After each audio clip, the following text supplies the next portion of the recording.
마켓 시그널 시작합니다. 주말 편안하게 잘 보내셨나요? 일단 헤드라인을 보니까 중동 리스크에 대한 우려들은 조금은 잦아든 것으로 보이는데요. 그 대신 헤드라인을 차지한 게 있다면 바로 미국의 9월 고용 호조였습니다. 말 그대로 서프라이즈를 기록했었죠. 네, 그렇습니다. 시장에서는 비컷에 대한 기대감을 대폭 낮추기는 했지만 일단 증시는 환호하는 분위기였는데요. 지난주 금요일 시장 다시 한번 복귀해 보도록 하겠습니다. 뉴욕 증시 상황 전해주시죠. 네, 사실 주간 내내 중동 리스크로 인해서 3대 주요 지수 흔들림이 많았었죠. 하지만 금요일장에서 강세를 보였습니다. 다우 지수가 0.81% 올랐고요. 나스닥과 S&P 500 지수 각각 1.22% 그리고 0.9% 상승하는 모습들이었습니다. 중동 리스크도 이긴 9월 고용 호조였는데요. 어떻게 좋았나 보니까요. 9월 비농업 고용이 25만 4천 건 증가했습니다. 예상치가 15만 건이었는데 말 그대로 서프라이즈를 기록을 했고요.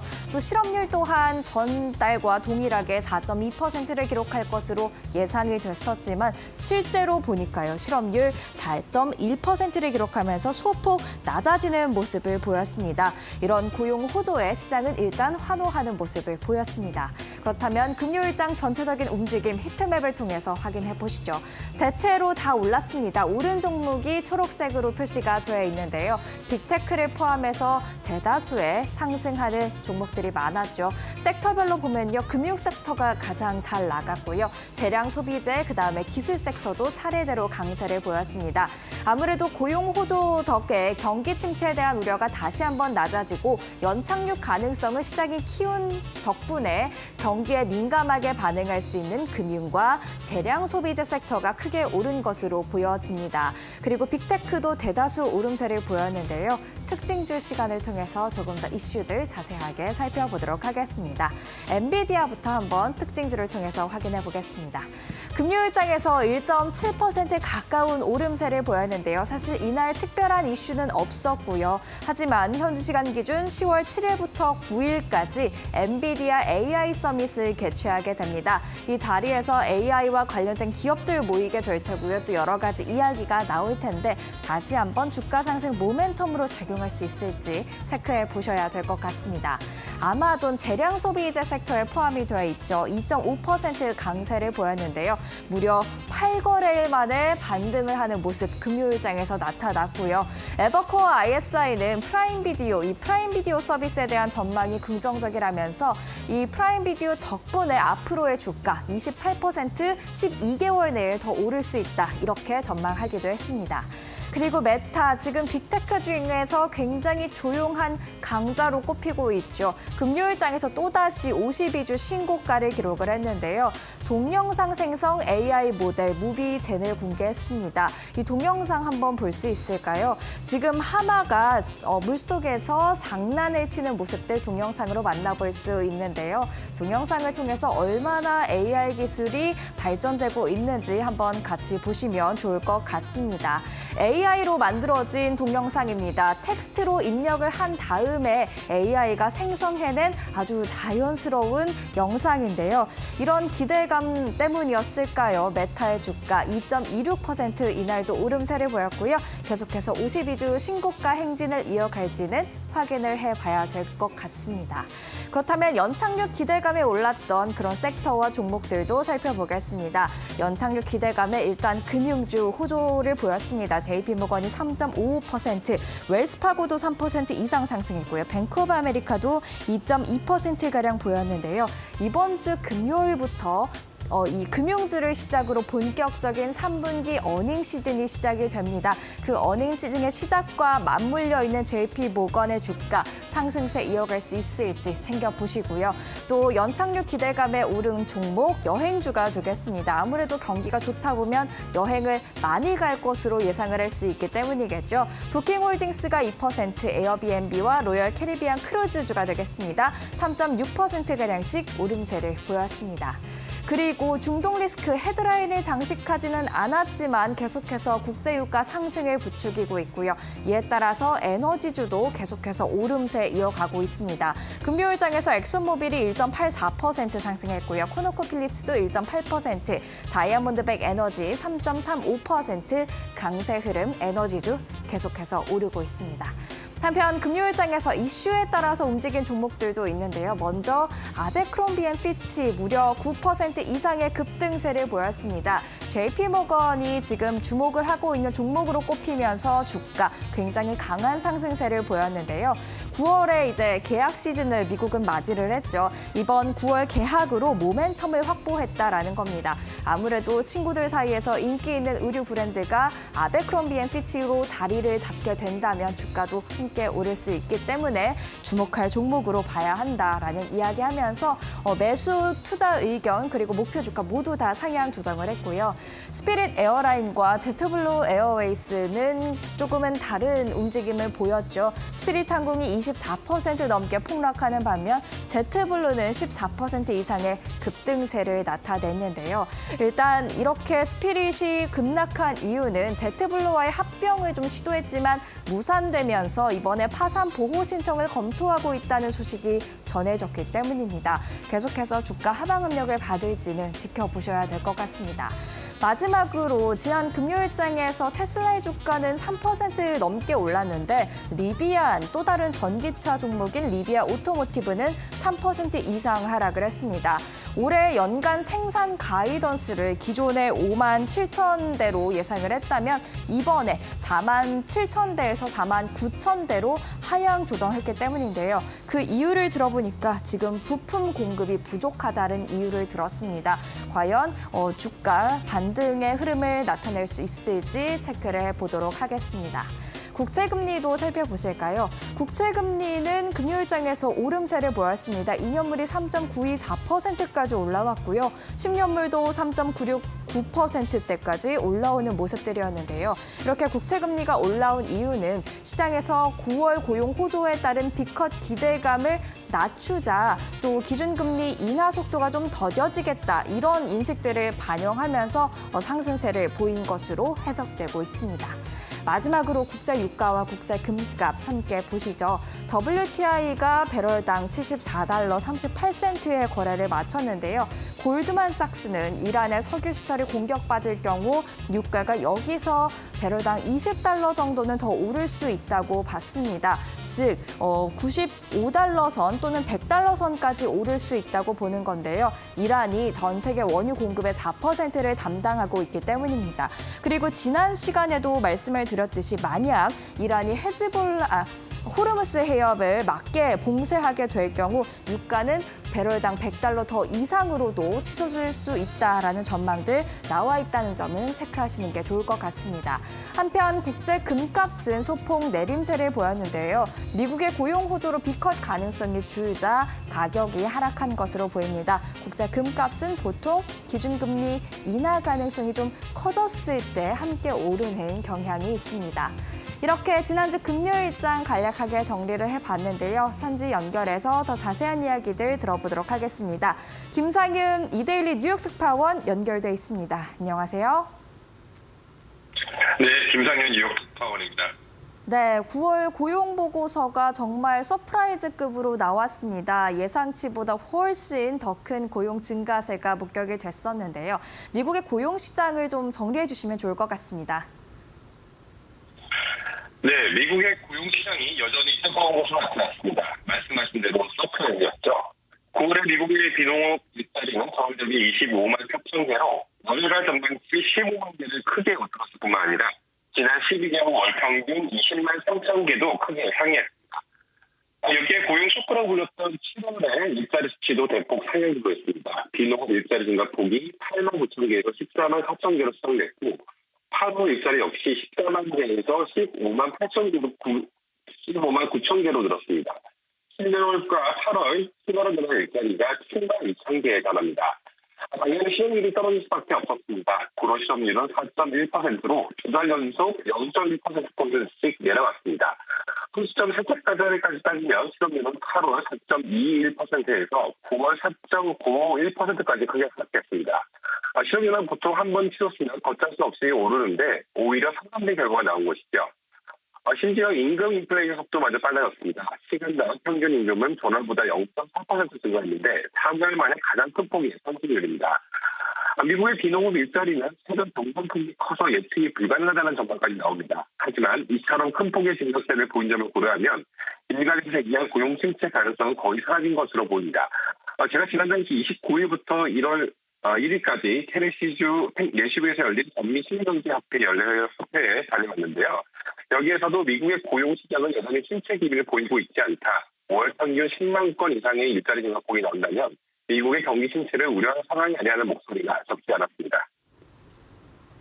네, 고용 시장에 대한 이야기를 한번 정리해서 들어봤는데요. 다시 한번 정리를 해보면 좋을 것 같습니다. 왜냐하면 지금 미국 경제가 계속해서 연착륙, 그러니까 골디락스 기대감을 이어갈 수 있냐라는 문제에 대해서 고용이 굉장히 중요한 한 가지 요인으로 자리 잡고 있었기 때문이죠. 그런 측면에서 9월 고용 보고서 다시 한번 정리를 해보면요. 일단 비농업 고용의 증가 폭이 25만 4천 건으로 집계가 됐습니다. 다우존스 예상치가 15만 건이었기 때문에 거의 10만 건가량 이상 지금 많이 서프라이즈급으로 나온 것을 확인을 할 수가 있을 것 같은데요. 15만 개라는 예상치를 크게 웃돌았을 뿐만이 아니라 12개월 월 평균 20만 3천 개도 크게 증가하는 모습을 보였었죠. 또 실업률은 4.1%로 다시 한번 낮아졌고요.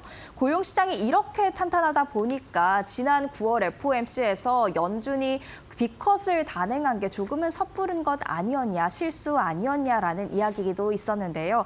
이 부분에 대해서 또 질문을 드려봐야 될 것 같습니다. 연준이 고용시장 침체를 막기 위해서 B컷을 단행했다라고 이야기를 했었는데 지금 B컷은 좀 과했다고 해석이 나오고 있기도 한가요? 네, 그렇습니다. 미국에서 내놓으라는 빅차트는 9월 고용 보고서가 공개되자 연준의 B컷이 과했다는 목소리를 내놓고 있습니다.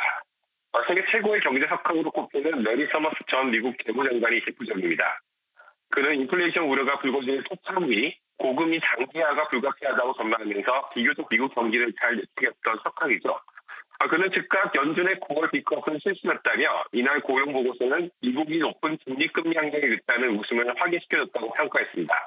과거 제로금리 시대와 달리 앞으로는 고금리 장기화가 오랜 기간 이어질 수밖에 없음을 다시 강조한 것이죠. 그러면서 그는 인플레이션과 싸움이 끝나지 않은 점도 재차 강조했습니다. 연봉 임금 상승률은 여전히 팬데믹 이적 수준을 훨씬 앞두고 있고 감속할 기미가 보이지 않고 있다는 지적입니다.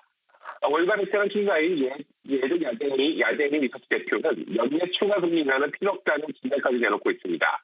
채권 자금당 등 용어를 만들며 월가를 짐잡고 있는 그는 연준의 금리 인하를 더 할 필요가 없다. 몇몇 연준 이사들은 그렇게 많은 일을 한 것에 허용을 줄 것이라고 꼬집었습니다. 이런 상황에서 연준이 연내 추가 B컷을 단행할 가능성은 거의 사라진 것으로 보입니다. 패드워치에서 11월 B컷 가능성은 아예 0%를 반영하고 있고요. 심지어 금리 동결 가능성도 2.0%를 반영하고 있습니다. 만약 10월 고용마저도 여전히 강한 것으로 나타날 정도로 연준의 금리 인하 속도는 상당히 줄어들 것으로 예상됩니다. 이번 주에는 연준 이사들의 여러 발언이 이어집니다. 9월 25bp 인하를 주장한 미셸 공무원 이사, 연준의 대표적 네타로 꼽히는 닐 카시카리 이사 등 연설이 예상되어 있습니다. 아무래도 이들 네타의 목소리가 당분간 힘이 실릴 수밖에 없을 것으로 보입니다. 네, 말씀 잘 들었습니다. 지금까지 김상윤 이데일리 뉴욕 특판과 함께 고용시장을 비롯한 시장 전반적인 상황들 정리해봤습니다. 감사합니다. 네, 감사합니다. 네, 이어서 주말 사이에 나왔던 놓쳐선 안 될 이슈들 은주 앵커와 함께 집중 점검해보시죠.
주말 사이 있었던 주요 외신 헤드라인 함께 확인해보는 머스너 5의 시간입니다.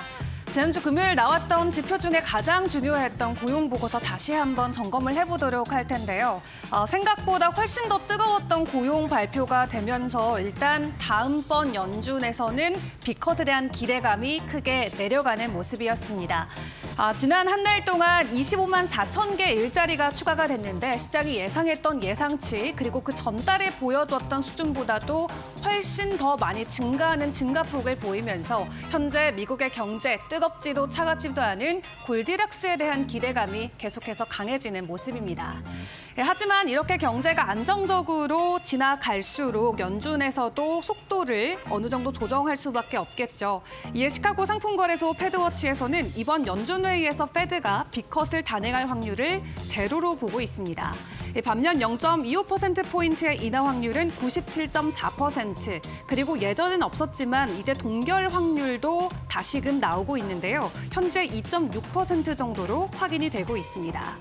지난주만 하더라도 이 다음 달에 추가 빅컷이 이어질 것이다라는 가능성이 50% 이상이었는데 이번 비농업 일자리 발표 이후로 완전히 뒤바뀐 모습이 나오고 있고요.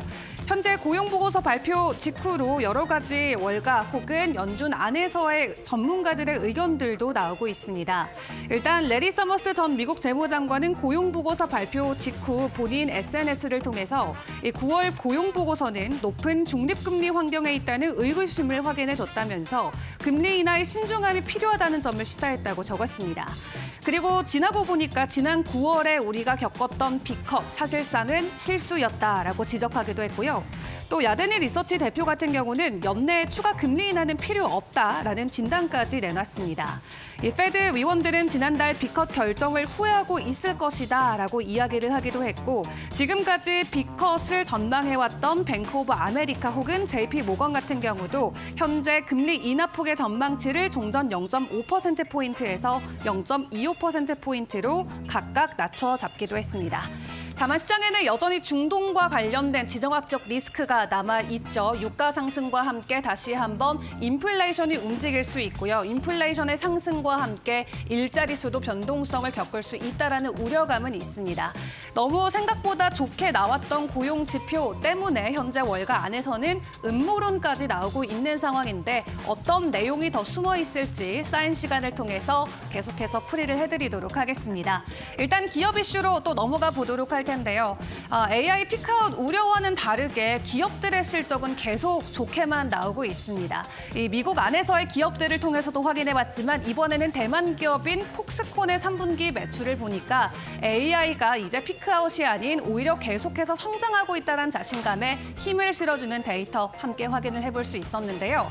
일단 역대 최대 매출을 기록을 했습니다. 이번 3분기 매출 함께 확인을 해보시면은 매출액은 말 그대로 역대 최대치를 기록하면서 시장 전망치를 크게 웃돌았고요. 전년 동기 대비해서는 20% 증가한 원화 기준으로는 77조 원대 발표가 나왔습니다. 그리고 9월 한 달 동안의 매출도 10.9% 증가하면서 역대 두 번째로 좋은 성적을 냈다라고 하고요. 폭스콘은 이번 성과를 놓고 회사가 애초 예상했던 큰 폭의 성장을 더 넘어섰다라면서 자평을 하기도 했습니다. 폭스콘은 애플 아이폰 제조업체로 유명하지만 이번 호실적은 엔비디아가 있었기 때문에 사실상 가능했습니다. 이 엔비디아를 고객으로 둔 덕분에 AI 칩 서버 제품을 도맡아 제조할 수 있었기 때문인데요. 폭스콘 역시 AI 서버 수요가 강세를 보이면서 클라우드와 네트워킹 제품 부분에서 매출이 크게 늘었다라고 설명하기도 했습니다. 그런 반면 아이폰을 포함한 스마트 가전제품 부문의 경우 신제품 출시에 힘입어서 매출이 전분기 대비 늘긴 했지만 전년과 비교했을 때는 별다른 움직임을 보이고 있지 않다라고 하고요. 이 폭스콘은 AI 반도체 수요에 힘입어서 투자자들의 관심을 한 몸에 갖고 있는데 올해 들어서만 주가가 86%나 상승했다고 합니다. 같은 기간 동안 대만 증시의 각권 지수의 상승률이 24%이기 때문에 폭스콘의 주가가 얼마나 좋았는지를 비교해서 바로 확인을 해볼 수가 있겠고요.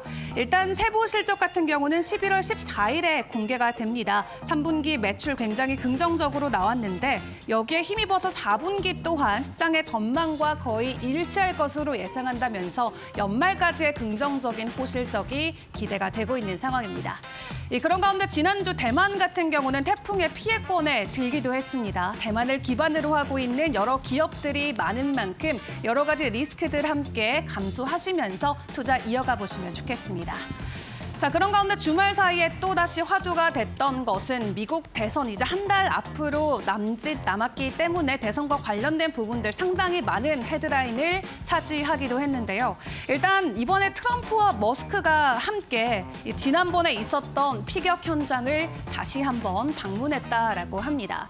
관련해서 여러 언론들의 의견들 서로 엇갈리는 모습들은 나오고 있지만 트럼프가 포기하지 않고 지속적으로 열렬히 유세 현장을 이어가고 있는 상황 함께 확인을 해볼 수가 있었습니다. 일단 이번에는 처음으로 머스크가 함께 유세장에 등장을 했는데요. 이번에 트럼프는 유세 현장에서 1시간 30분 정도 연설을 이어갔고 이번 연설에서도 나는 여러분들을 위해서 싸울 것이고 앞으로도 그럴 것이다라고 강조를 했습니다.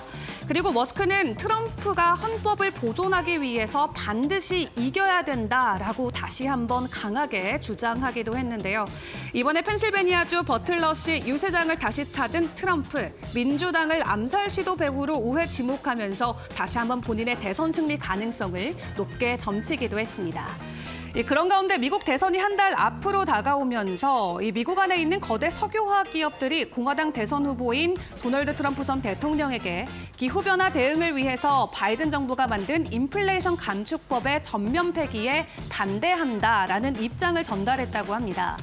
트럼프 전 대통령은 유세에서 바이든 정부의 친환경 정책 기조를 그린 뉴딜이 아닌 그린 뉴 스캠이다라고 비판을 해왔죠. 특히 IRA에 따른 전기차 보조금이 있다라는 것은 전기차 의무화 정책, 현재 미국에서는 오히려 미국 세금을 중국 전기차 보조금으로 사용하고 있는 모습이다라면서 강하게 비판을 해왔는데 오히려 현재 전통 석유화학 업체에서는 전면 폐지를 반대하고 있다라는 입장을 전해왔다고 합니다. 대선 한 달 앞으로 다가온 만큼 이 정치권 안에서 전해지는 이슈들로 업종 간에 큰 변동성이 나올 수 있다는 부분은 꼭 주의를 해보시는 게 중요할 것 같습니다.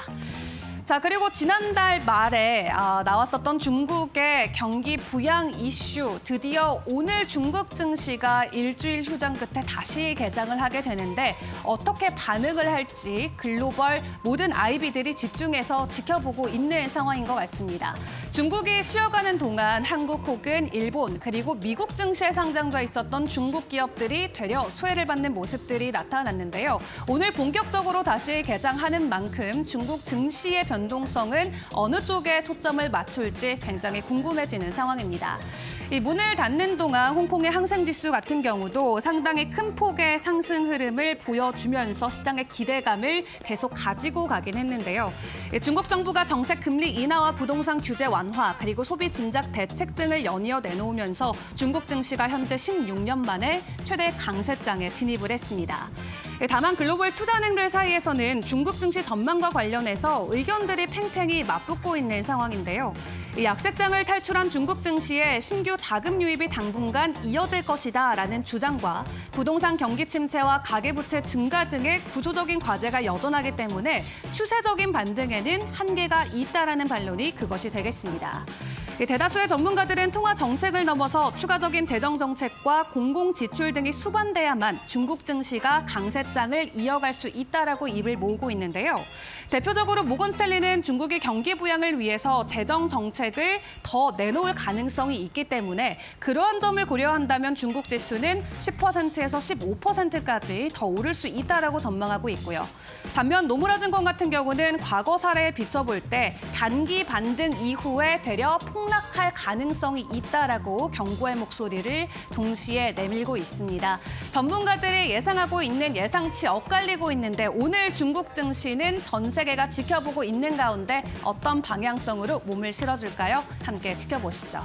마지막으로 암호화폐 시장 상황도 점검을 해보도록 하겠습니다. 긍정적인 고용 지표와 함께 나름의 반등을 보였던 비트코인 62,000달러 선까지 일단은 반등에 성공을 해준 모습이었는데요.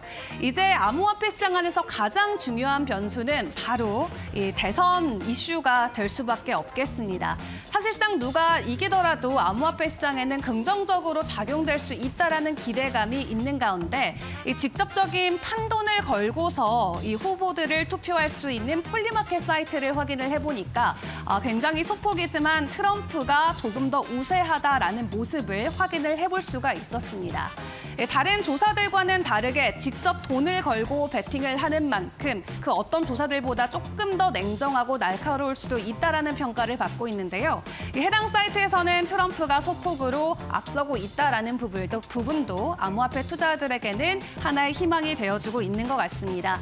이번 한 주 동안도 CPI나 PPI 여러 경제 지표들이 발표가 되는 만큼 암호화폐 시장 안에서의 변동성도 함께 주의를 해보시는 게 중요할 것 같습니다. 지금까지 머스노우 5 시간이었습니다.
안녕하세요. 웨이터코 신일섭입니다. 오늘의 주제는 미국 고용 보고서가 뜻하는 바는 피트, 졸트, 실업률, 비농업 부문 고용 평균 임금입니다.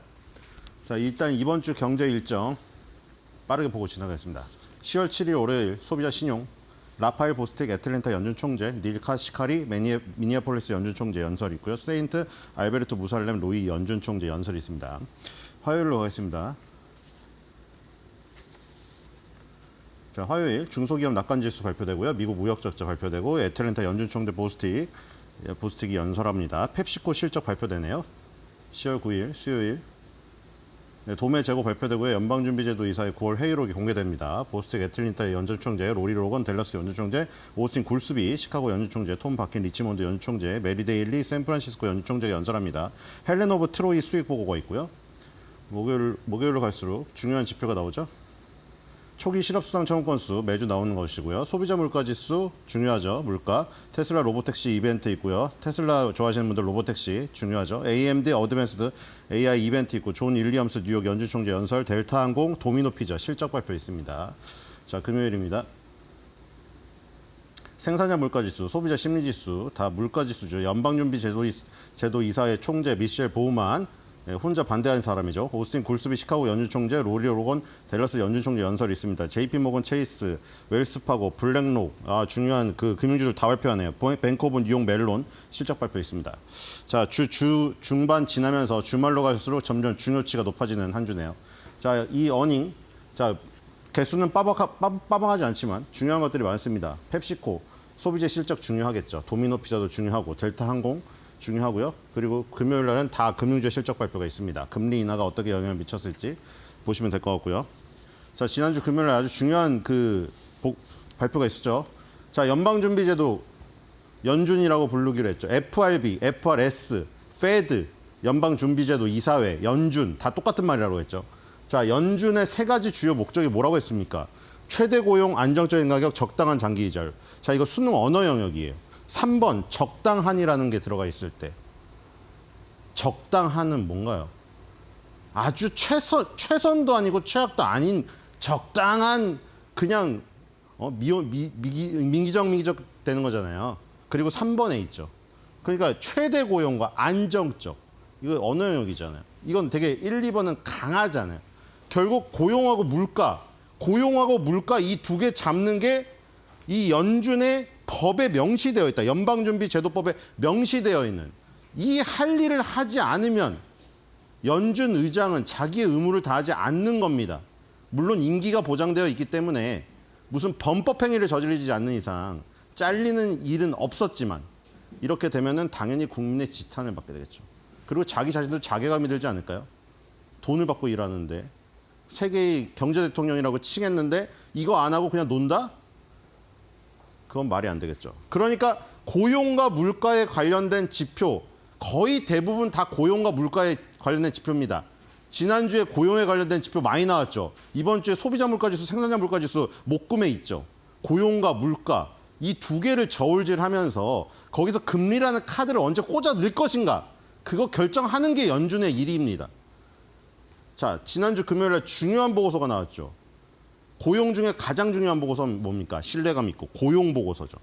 금요일 날 고용 보고서가 나왔습니다. 자, 뒤로 가보겠습니다. 우리 옛날에 랩 잘하려면 북치기, 박치기 두 개만 알면 된다고 했잖아요. 연준이 잘하려면 고용, 물가 두 개만 알면 됩니다. 물론 거기에 이제 연관관계가 굉장히 삼수가 어렵긴 하지만, 자, 일단 졸트가 먼저 나왔죠. 주 초에 졸트가 나오고 주 후반에 고용 보고서가 나옵니다. 근데 순서는 반대입니다. 이게 중요합니다. 졸트는 고용 보고서가 나오고 나서 한 달 뒤에 움직임을 나온 건데 먼저 발표되는 거예요. 그게 거꾸로 된 거죠. 그러니까 달리기 시합을 하는데 1등을 하는지 알았지만 얘가 꼴찌인 거예요. 한 바퀴를 뒤져가지고. 무슨 얘기인지 아시겠죠? 그러니까 졸트는 고용 보고서의 보완제. 구인 및 노동 이직률 조사 졸트가 나왔죠. 자발적으로 고용을 그만두는 근로자 수를 포함하여 구인 및 이탈을 집계하는 미국 노동부 노동통계국 BLS의 월간 보고서입니다. 자, 뒤로 가겠습니다. 졸트는 했죠. 자, 그래서 미국 내 고용수와 실업률을 추정하는 BLS 월간 고용 보고서를 보완한다고 나와 있죠. 자, 금요일 날, 지난주 금요일 날 발표됐던 BLS, 그 발표되는 단체는 똑같아요. BLS에서 월간 고용 보고서를 금요일 날 나왔는데 그걸 보완하는 역할이죠. 왜냐하면 월간 고용 보고서가 발표된 지 거의 한 달 후에 발표가 된다. 아시겠죠? 뒤로 가보겠습니다. 그러니까 고용의 중요한 보고서 두 개 중에 고용 보고서가 더 중요도가 높다는 거. 자, 노동통계국은 뭐 하는 데냐? 노동부의 산하기관입니다. 노동통계국 BLS가 여러 가지 발표를 합니다. 근데 여기서 발표하는 통계가 미국 경제에 가장 영향력 있는 경제지표이기 때문에 너도 나도 이거는 다 인용해서 발표를 하죠. 자, 뒤로 가겠습니다. 모모 설문조사 하나, 이런 겁니다. 자, 이번 주에 소비자 물가지수, 생산자 물가지수 나오죠. 그것도 노동부 산하 노동통계국에서 발표하는 거예요. 그러니까 여기서 고용, 물가 중요한 게 다 나오고 가장 중요도가 높잖아요. 당연히 연준이 할 일을 해야 된다면 여기에 주목을 하겠죠. CPI, PPI, 그다음에 지역 실업 통계와 현재 인구 조사까지 시행을 합니다. 뒤로 가겠습니다. 자, 뭐 여기 똑같은 얘기로 뒤로 가겠습니다. 2만 개 이상 발표하고, 자, 그래서 오전 8시 30분에 고용 보고서를 발표했고요. 그리고 여기에 뭐 세부 지표는 이런 것들이 있습니다. 미국 경제의 취업자 수, 주당 평균 근무 시간, 시간당 소득과 실업률, 여러 버전들을 내놓습니다. 이것 빼고는 연준도 그렇고 투자자도 그렇고 사실 뭐 볼 게 없는 것이죠. 자, 그래서 미국 실업률과 비농업 고용. 자, 여기 중요한 게 농업은 빠집니다. 농업은 우리나라도 마찬가지죠. 우리나라 농촌에서 일하는 사람들 다 누구예요? 가면은. 우리는 못 알아들어요. 다 베트남어 써요. 그렇죠? 그 베트남어 쓰는 사람들이 다 저희 정식 근로자입니까? 아니죠. 다 일시적 근로자예요. 그리고 다 자영업이에요. 농업은 대부분. 그렇기 때문에 농업을 뺍니다. 그래서 비농업 고용이에요. 비농업 고용의 월별 변화, 평균 소득 및 근로 시간 이런 거 나오고요. 가장 중요한 건 실업률이죠. 실업률을 이거 지금 물가를 잡았으니까 이제 실업률을 잡아야 되는 지금 상황이 지금 처한 것이죠. 물가가 잡혔다는 판단이 드니까 고용으로 포커스가 넘어갔다고 했잖아요. 그래서 매월 첫째 주 금요일에 발표가 됩니다. 자, 이렇게 보시면 될 것 같고요. 자, 이제 빨리 살펴보겠습니다. 자, 그래서 졸트는 이렇게 나왔고, 자, 구인 공고수는 줄어들고 있었고요. 자, 뒤로 가겠습니다. 지난주에 봤습니다. 자, 그리고 이제 그 고용 보고서 안에서 금요일 날 발표된 거. 비농업이죠. 비농업 취업자 수 발표되고요. 이거 예상치 크게 상회했다고 뭐 그래서 지금 계속 나온 거 아니에요. 고용이 뜨겁다. 뒤로 가겠습니다. 뜯어봐야 됩니다. 안에는 내용이 틀려요. 실업률 조금 올라가고 있죠. 4.1. 근데 예상치 하회했어요. 자, 뒤로 가겠습니다. 그리고 평균 임금 0.3인데 0.4가 나왔어요. 이건 예상치 상회했어요. 그냥 고용이 너무 잘 돼도 문제인 거 아시겠죠? 뭔지. 올라요. 물가가 올라요. 물가가. 알겠죠? 뒤로 가겠습니다. 자, 여기서 U3랑 U6이 있어요. 쉽게 말해서 이건 일반적으로 그냥 아까 나오는 4.1 그 수치가 U3예요. 근데 뒤에 가면 U6이 있습니다. 이게 뭐냐면 불안정 고용. 뒤로 가보겠습니다. U6이 있어요.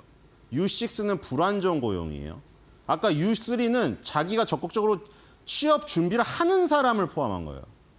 근데 U3에 포함되지 않는 게 있습니다. 그러니까 한마디로 불안정 고용이죠. 쉽게 말해서 그런 걸, 자, 우리가 조쏘에서 뭐 조조쏘에서 막 유튜브에 막 많이 나오잖아요. 지금 꽁트도 있고 아예 그 채널도 있잖아요. 삼성전자, LG전자를 가고 싶은데 그냥 일단 취업해서 그저 일단 뭐 취업비라도 벌어야 되니까 조조쏘에 취업을 했어요. 그럼 실업률엔 잡힐까요? 안 잡힐까요? 취업을 했으니까 실업자가 아니겠죠. 하지만 그 사람의 마음은 어떨까요? 조조쏘에서 하루라도 탈피하고 싶겠죠. 그걸 불안정 고용이라고 합니다. 그건 실업률에 안 잡히겠죠. 그 사람은 지금 취업자니까요. 근데 그 취업자의 마음이 거기서 하루라도 일하기 싫은 사람들이에요. 근데 그건 실업률에서 잡아내지 못해요. 그게 불안정 고용률 U6에 잡힙니다. U3에 이제 이런 예에서 안 들어간 것들을 잡아내야 되죠. 뒤로 가보겠습니다. 그게 U6에 들어갑니다. 바로 이런 겁니다. 아니면 아예 취업을 안 하는 혹은 공부하러 학교에 다시 돌아간 사람. 그럴 수도 있잖아요. 이런 거 안 잡혀요. 불안정 고용 아까 말한 거고 파트타임도 안 잡혀요. 일단 알바를 여러 개 뛰면서 막 4-5개를 하고 있는데 취업을 하고 싶은데 그거 안 잡혀요. 이거 U3에서는 U6 실업률 그러니까 불안정 고용입니다. 뒤로 가보겠습니다. 이런 지표들이 중요하겠죠. 자, 일단 이 부분이 지금 염려스럽다는 부분이죠. 자, 실업률은 잡히는 건 문제 좋은데 그 연준이 이제 2%로 간다는 어떤 확신이 있으니까 B컷을 쳤잖아요. 근데 B컷을 쳤는데 반사 보상이 있고 반사 손실이 있어요. 반사 보상은 뭐죠? 지금 고용이 좋아져가지고 야 이거 경기 연착륙하겠네. 근데 반사 손실은 뭐죠? 고용은 잡혔는데 물가가 잡혔다고 생각을 해서 고용으로 포커스를 넘겼는데 문제는 고용이 너무 살아나면 어떻게 되면 임금이 올라가요. 평균 임금이 올라가면 어떻게 되겠습니까? 당연히 사람이 돈을 많이 벌면 너는데 삼겹살 먹을 거 소고기 먹겠죠. 그러니까 물가가 올라갑니다. 그러니까 지금 이 부분이 올라간 게 그렇죠? 이 부분이 올라가 버렸어요. 지금 임금이 올라가 버렸어요. 임금이 너무 급격히 올라가면 또 물가가 들썩여요. 그렇죠? 그러면 컷을 못 해요 이제. 그럼 물가가 올라가지고 물가가 내려간다는 판단하에 B컷을 친 건데 그게 또 물가를 들썩이게 해버리면은 아까 물가 고용 2개 저울질한다고 했잖아요. 고용은 살아났는데 또 물가가 터져버려요. 그러니까 이게 지금 여기가 늘어났다. 자, 이게 하나의 변수입니다. 뒤로 가겠습니다. 자, 이거는 뭐 아주 좋게 나왔죠. 25만 4천 건 늘어서 비농업 부문 고용이 깜짝으로 뭐 예상치 크게 상회했다. 이건 좋아요. 자, 겉으로 나온 수치는 좋죠. 아까 말한 그런 세부적인 부분들에서 문제점이 있다는 것이죠. 자, 이것도 마찬가지입니다. 지금 뭐 고용이 증가하고 취업자 수도 엄청나게 늘었습니다. 고용이 아까 25만 4천 건, 실제 취업자 수 43만 명이에요, 무려. 이게 3월 달 이후에 요 파란색 막대 그래프죠. 3월 달 이후에 최고치입니다. 그렇죠? 이런 파란 막대가 그래프가 나온 적이 없었죠. 그래서 아주 좋다. 그리고 뒤로 가보겠습니다. 그리고 뭐 또 저기 나쁜 거. 자, 자폴더가 지금 2019년 또 고점 돌파했죠, 지금? 이게 뭐냐면 이거 취업 담당자 수. 여기가 2020년 코로나 이전인데 이 수준을 넘어섰어요. 이게 뭐가 안 좋냐면은 그 한마디로 그 취업을 미끼로 해가지고 끌어당기는 그런 사람들. 그 취업자가 아니라 취업을 그 미끼로 해서 돈 버는 사람들이 많았잖아요. 채용 담당자가. 이게. 이렇게 보시면 이건 이미 코로나 이전으로 돌아갔다. 뒤로 가보겠습니다. 호재 악재가 상존하고 있죠. 자, 이거 질은 좋아졌습니다. 자, 파트타이머 줄어들었고요. 풀타임이 늘어났습니다. 이게 질적인 측면에서 좋아진 거죠. 실업률 4.1은 나오지 않는 거예요. 4.1이라는 수치에 그 숫자 목은 나올 수가 없죠. 뒤로 가보겠습니다. 자, 이거는 이제 여기서도 보면은 왜 미국에서 히스패닉이니 흑인이 왜 더 그 무슨 시위를 많이 하고 폭동을 많이 일으키는지 알 수 있어요. 당연히 백인 우월주의거든요, 여기도. 맨 밑에 백인, 여기 4.1은 아까 나온 U3 실업률이죠. 우리 전체적으로 맨날 발표되는. 그리고 여기 3.6이 누구냐? 이게 백인이에요. 백인 실업률이 제일 낮아요. 그다음에 여기 뭐 히스패닉이니 여기 흑인이니 아프리카니 이런 데가 5.1, 5.7 나와요. 근데 어쨌든 다 줄어들었어요. 다 전체적으로 줄어들었죠. 백인도 많이 줄어들었고요. 예, 이렇게 가고 있습니다. 역시 백인이 가장 유리하다, 당연히. 자, 그리고 요거 이게 중요하죠. 아까 말한 거기서 안 잡히는 거. 이게 질이 좋아진 거죠. 불안정 고용. U3 실업률에서 4.1에서 안 잡히는 거. 이게 8점을 가려다가 7.7로 확 꺾였죠. 이게 좋아진 거잖아요. 2023년도 이후에 계속 바닥을 찍고 오르고 있다가 이게 확 줄었어요. 아까 말한 불안정 고용이에요. 뭔지 아시죠? 조조소에 취업해가지고 나 하루라도 탈출하고 싶은데 대기업에 가고 싶어서 하루도 나가고 싶은 사람들, 이런 사람들, 그런 사람들은 실업률이 잡지가 않아요. 취업자니까. 그게 확 줄었다는 게 질이 좋아진 겁니다. 아까 풀타임 근무자가 파트타임 근무자보다 많아진 거랑 이 지금 불안정 고용률이 떨어진 거, 이게 질적인 측면에서 좋아졌다는 거예요. 그래서 연준이 이걸 긍정적으로 볼 수 있겠죠. 뒤로 가보겠습니다.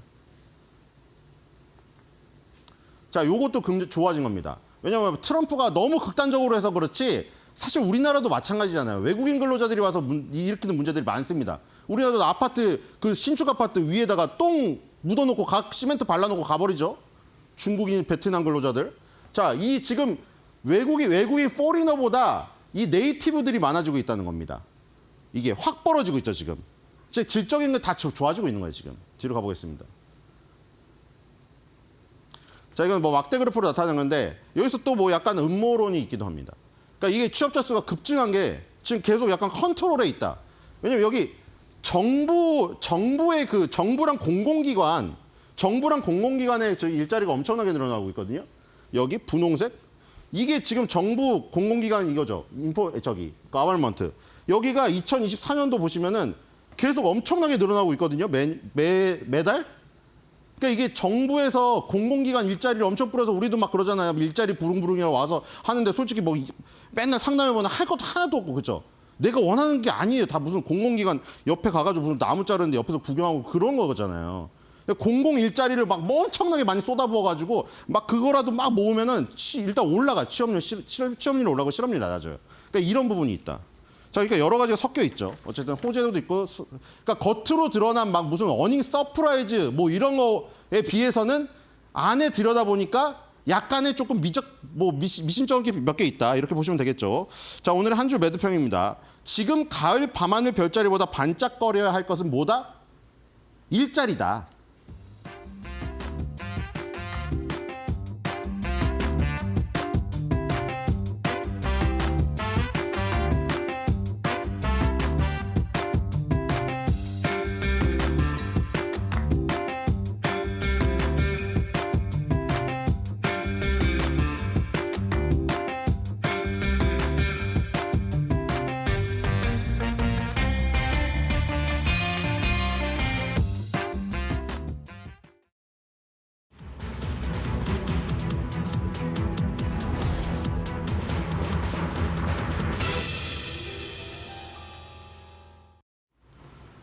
네, 앞서서도 함께 확인해봤지만 굉장히 긍정적이게 고용 지표가 나오면서 오히려 시장은 약간의 혼란이 더 가중되고 있는 모습인 것 같습니다. 너무 좋았기 때문에 조작 음모론까지 현재 나오고 있는 상황인데 내부 음악은 어떨지 조금 더 자세하게 들여다보도록 할 텐데요. 다시 한번 고용 데이터 점검을 해보도록 하죠. 전월 대비해서 25만 4천 개의 신규 고용이 증가가 되면서 시장이 예상했었던 15만 개 그리고 8월에 기록했던 15만 9천 개를 모두 큰 폭으로 상회를 했습니다. 그렇기 때문에 전월 대비해서 그리고 시장이 예상했던 것보다도 10만 개가 더 많이 신규 고용이 추가가 됐던 부분을 9월 고용보고서를 통해서 함께 확인을 했는데요. 9월 달에 고용이 크게 증가하면서 지금까지 이어져 오던 3개월의 월 평균 기존치까지도 큰 폭으로 증가가 됐습니다. 기존까지만 하더라도 11만 6천 개대 유지를 하고 있다가 9월 보고서 발표와 함께 18만 6천 개까지 월 평균도 크게 올라오는 모습을 보였는데요. 신규 고용의 증가됨에 따라서 실업률 또한 시장의 예상치보다도 더 긍정적인 모습으로 바뀌는 모습이었습니다. 지난 8월에 4.2%대 실업률이 나오면서 시장에서는 크게 흔들리는 모습이 나왔었고 월가에서는 그래도 전월과 동일한 모습만 보여주더라도 시장이 나름은 안정적이게 유지될 것이다라고 예측을 예측을 했었는데요. 그럼에도 9월은 더 좋았습니다. 실업률이 4.1%까지 떨어지면서 신규 고용은 10만 개가 증가했고 실업률은 전월 대비 0.1% 하락하는 모습을 보였죠. 여기에 시간당 평균 임금 같은 경우도 전월 대비 0.4%가 상승을 했습니다. 다만 주당 근로시간 같은 경우는 전월 대비는 오히려 감소하는 모습이었다고 하는데요. 일하는 근무 시간은 줄어들었지만 내가 받고 있는 임금의 양은 더 증가되는 그런 한 달을 보냈다고 정리를 해볼 수가 있겠습니다. 보통 내가 받고 있는 이 시간당의 평균 임금이 오르게 되면은 소비 증가까지 이어질 수 있기 때문에 보통은 인플레이션 추가 상승과 관련된 우려감으로 작용이 될 법한데 일단 월가에서는 임금 상승률 높아지긴 했지만 인플레이션과 관련돼서 크게 우려할 것까지는 없겠다라고 이야기를 했습니다.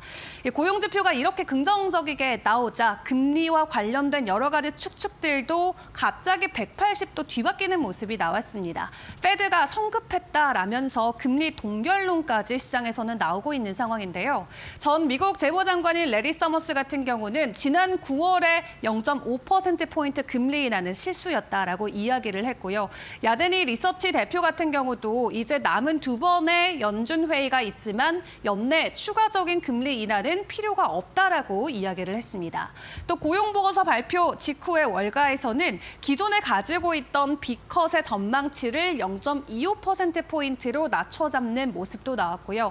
웰스파고 같은 경우도 9월에 노동시장이 긍정적이었기 때문에 다음에는 스몰컷이 예상이 되고 있다 이야기를 했고 르네상스 측에서도 금리 인하가 멈춰지는 것은 아니지만 이 50bp 인하의 가능성은 사라졌다라고 이야기를 했습니다. 지금 보시는 이 페드워치의 전문가들의 예상치를 함께 확인을 해보시면은 이 다음번 금리 인하 90% 이상의 스몰컷을 예상하고 있고요. 그동안은 찾아볼 수 없었던 동결과 관련된 투표율 또한 6%까지 올라온 모습을 확인을 해볼 수가 있었습니다.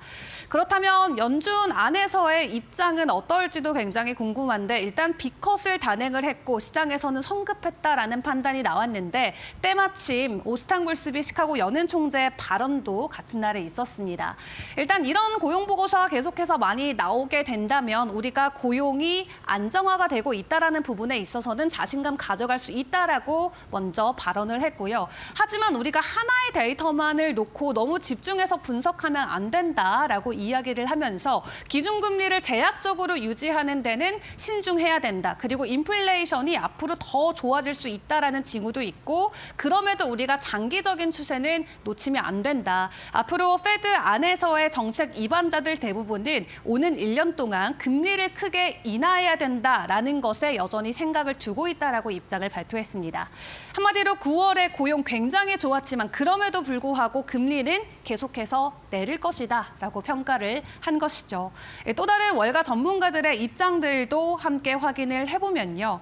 일단은 연준 안에서의 입장을 계속해서 확인을 해볼 수 있었는데 해당 리포트에서도 보시면 더 이상 50bp는 필요 없다라는 부분 체크가 가능하고요. 다음 페이지 넘겨서 내용들 계속 확인을 해보도록 하겠습니다.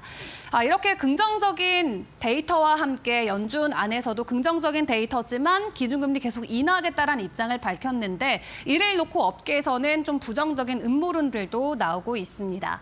판테온 이코노믹스 같은 경우는 지금 조사 대상 기업의 62%만 제때 응답을 했는데 1년 전에는 68% 정도였기 때문에 이번에 제때 응답을 제출한 조사 대상 기업들의 수가 줄어들었다는 것을 놓고 약간은 의심스럽다라는 부분에 대한 입장 표명을 했고요.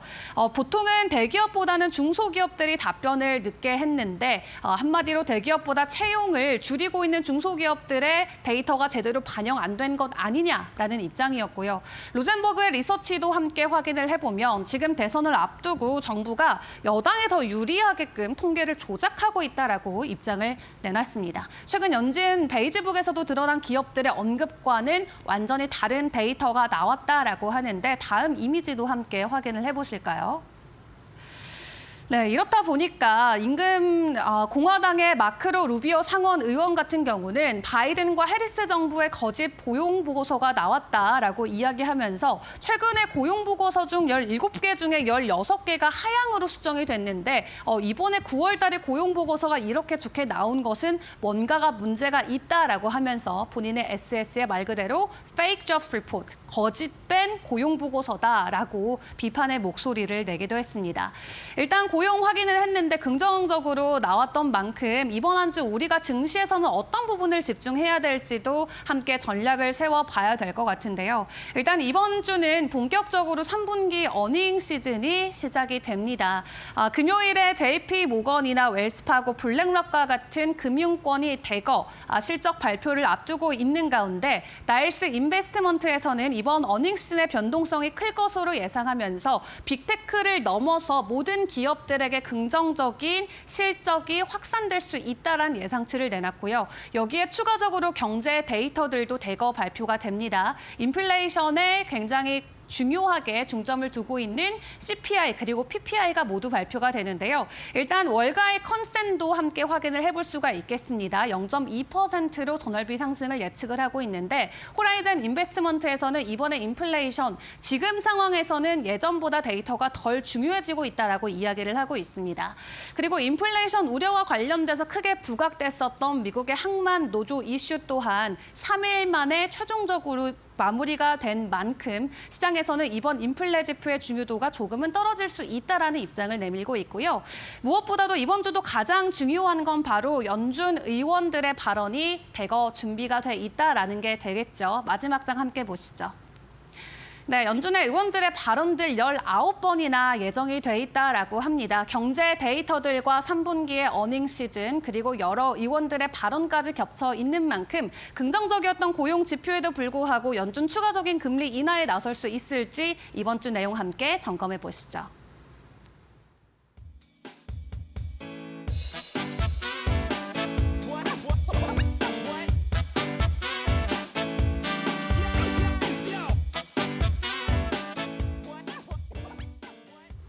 네, 저희는 잠시 후 2부로 다시 돌아오도록 하겠습니다. 채널 고정해 주세요.